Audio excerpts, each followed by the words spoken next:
안녕하십니까. 대구 구석구석 소식을 전하는 대구부동산 TV입니다. 부동산 가격은 정부의 역할에 따라서 굉장히 많은 영향을 받게 됩니다.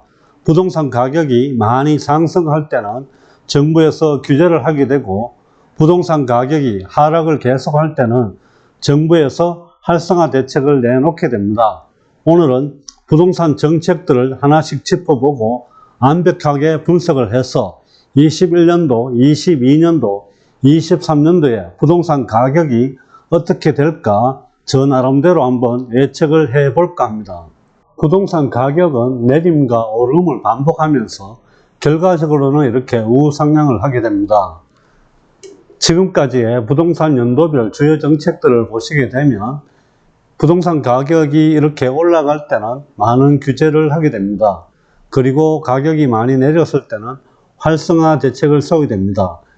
1967년부터 이렇게 부동산 가격 오름과 내림 현상을 보게 되면 앞에서 말씀드렸던 것처럼 오름과 내림이 이렇게 주기적으로 반복이 되게 됩니다. 부동산 정책의 흐름을 2012년도부터 2021년도까지 한번 짚어볼까 합니다. 2008년도에 리먼 사태가 있었습니다. 세계적인 금융 위기가 있었지만 서울의 부동산 가격은 그나마 선방을 하게 됩니다. 하지만 2010년도, 11년도에 이렇게 들어서게 되면서 서울의 부동산 가격은 전국에서 가장 많이 하락을 하게 됩니다. 강남 불패 신화가 깨지게 됩니다. 2009년에서 2018년도까지 이명박 정부에서는 보금자리 주택 150만 채를 공급을 하겠다고 합니다. 공익사업이라는 목적 하에서 신도시 1기, 2기보다도 더 서울과 가까운 지역에 그린벨트 지역을 해제를 하게 됩니다. 지금까지 공공에서는 임대만 해왔었지만 이명박 정부에서 공공 분양을 내세우게 됩니다. 그렇게 하다 보니까 땅값을 저렴하게 이렇게 공급이 되기 때문에 민간 건설업체와 경쟁에서는 민간 경쟁업체가 이길 수가 없습니다. 그렇다 보니까 준공 이후의 미분양이 2007년도에는 17,000호, 2011년도에는 43,000호까지 이렇게 준공 이후의 미분양이 늘어나게 됩니다.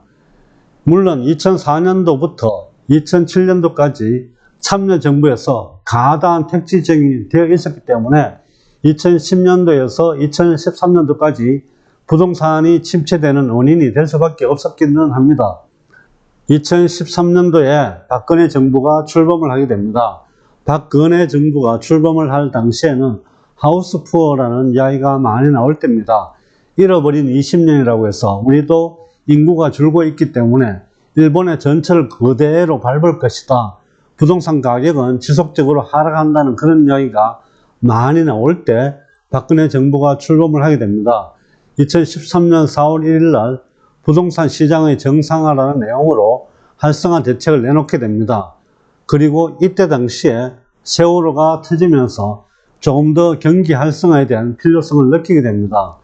분양형 공급 아파트가 70만호에서 20만호로 축소시키게 됩니다.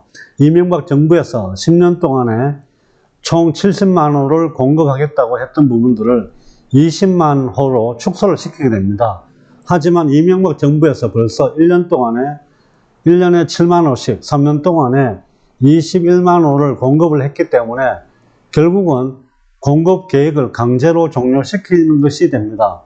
최경환 경제부총리는 경제 살리기라는 목적서에서 부동산 가격을 상승시키게 됩니다.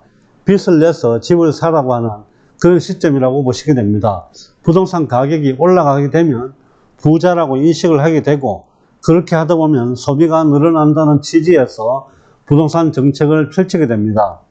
2014년 7월 24일에 LTV 50%인 것을 70%로, DTI 50%에서 60%로 완화시켜 주게 됩니다. 결국은 대출을 받아서 집을 살 수 있게끔 길을 열어주게 됩니다. 2014년 9월 1일에는 공급 축소, 수요 촉진이라는 정책을 펼치게 됩니다. 택지개발 촉진법을 폐지하겠다고 이야기를 하게 됩니다. 택지개발 촉진법은 일산이나 분당 등 우리나라가 계속 택지개발을 통해서 개발해왔던 부분들을 이제는 더 이상 택지 개발을 하지 않고 공급을 줄이겠다는 뜻이라고 보시면 됩니다. LH에서 2017년까지 신도시 건설을 하지 않겠다는 그런 내용도 발표를 하게 됩니다.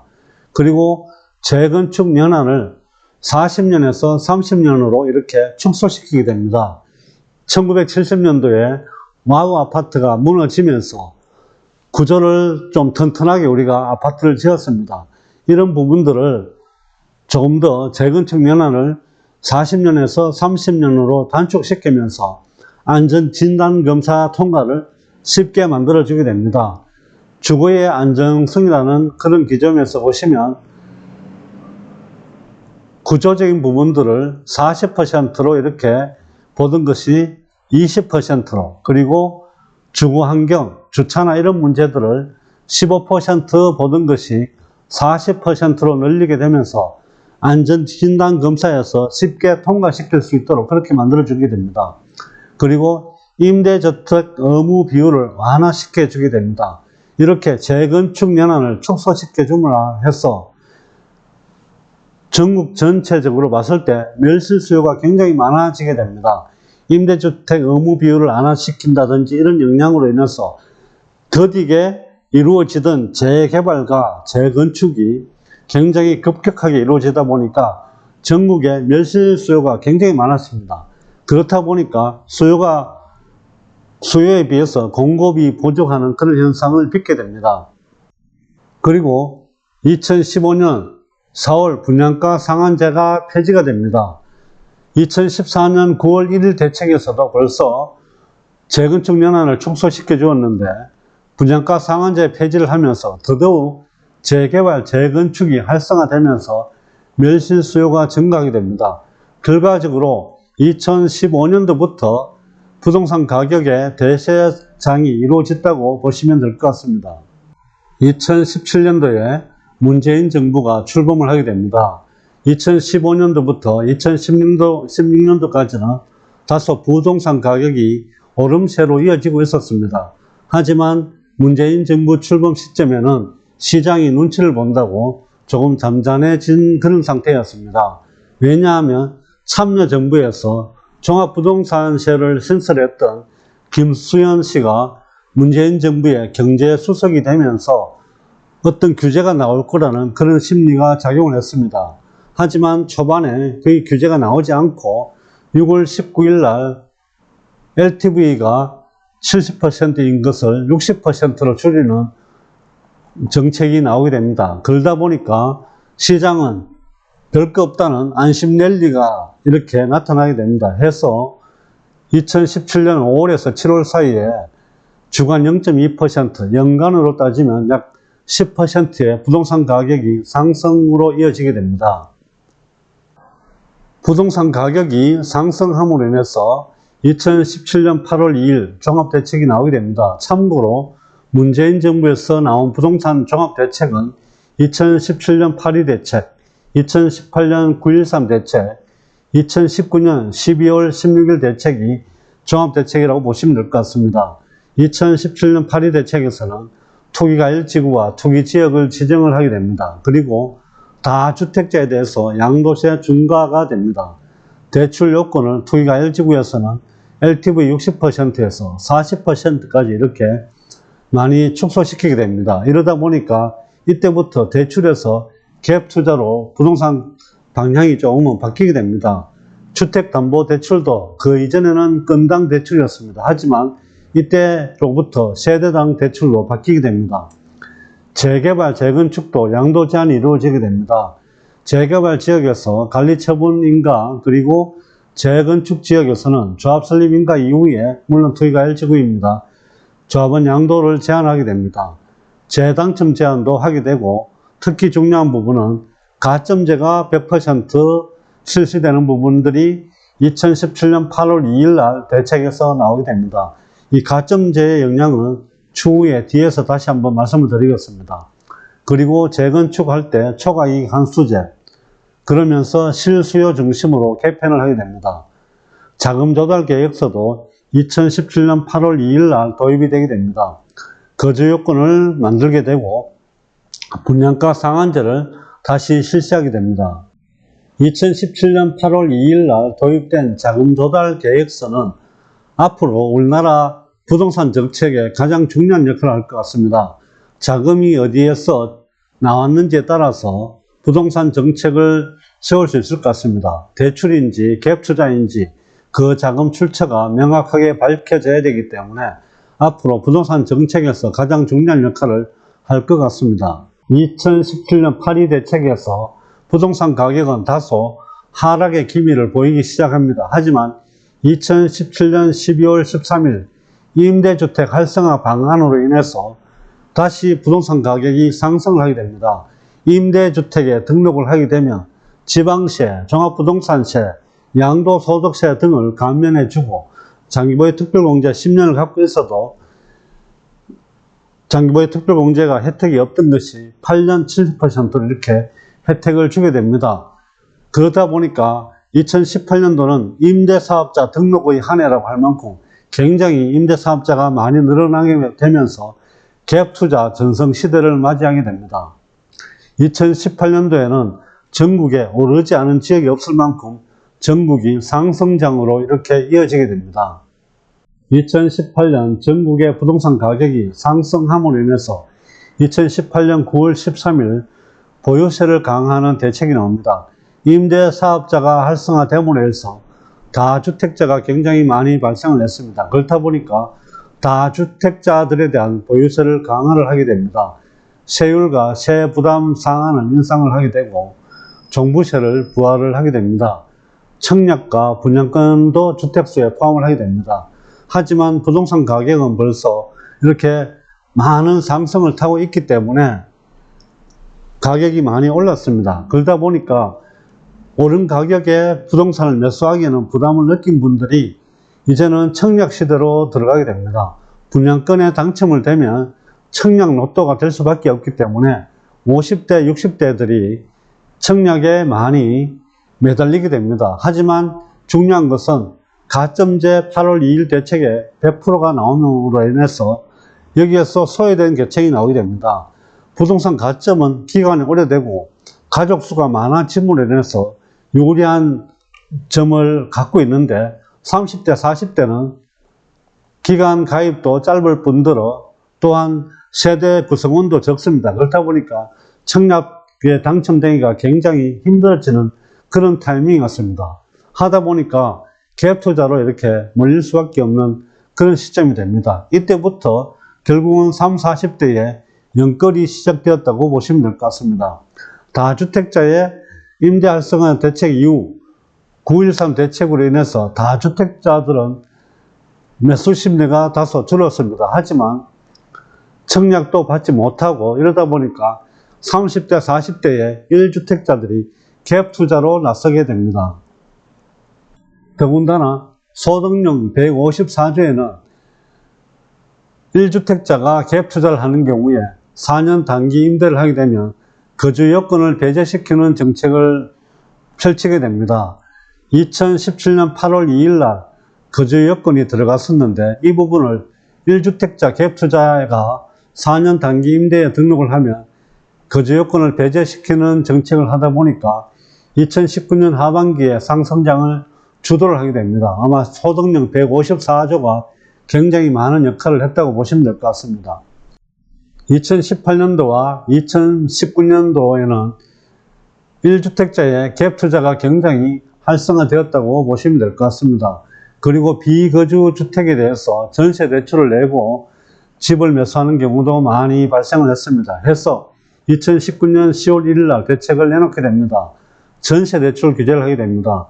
서울보증보험, 주택금융공사, 주택도시보증공사를 통해서 9억 원 초과하는 주택에 대해서는 보증금을 회수를 하는 그런 정책을 펼치게 됩니다. 거주를 하지 않게 되면 보증금 회수가 되는데 주택금융공사와 주택도시보증공사에서는 이 정책이 그대로 시행이 됩니다. 하지만 서울보증보험에서는 회수를 하지 않고 그대로 두다 보니까 거의 대부분 1주택을 갖고 있는 갭 투자자들이 서울보증보험으로 몰려들게 됩니다. 전세 대출 규제가 무용지물이 되는 그런 시점이었습니다. 이런 영향으로 인해서 2019년 12월 16일 부동산 종합대책을 내놓게 됩니다. 지금까지 17번의 대책을 종합 집대성한 종합선물세트라고 보시면 될 것 같습니다. 대출 규제를 강화시키게 됩니다. 투기과열지구에서는 40%, 9억 이하, 9억 초과해서 15억 이하는 20%, 15억 이상은 대출을 하지 않고, 그리고 고가주택의 기준도 공시가격에서 시세로 바꾸게 됩니다. 실수요 요건을 강화하게 되고 종부세율을 인상을 하게 됩니다. 그리고 장기보유 특별공제 혜택도 굉장히 강화를 시키게 됩니다. 거주 요건이 굉장히 많이 들어가게 됩니다. 그래서 실거주자와 갭 투자자를 분리를 하게 됩니다. 그리고 앞에서 이야기가 되었던 소득령 154조를 개선해서 거주 요건이 들어가게 함으로 해서 빠져나갈 구멍이 없게 만들게 됩니다.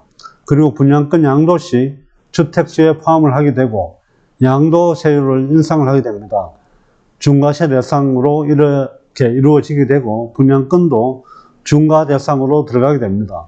자금 조달 계획서도 모든 지역으로 확대가 됩니다. 그리고 투기과열지구에서는 입증 서류까지 제출을 할 수 있게끔 그렇게 만들게 됩니다. 거래 신고도 60일에서 30일로 이렇게 바뀌게 됩니다.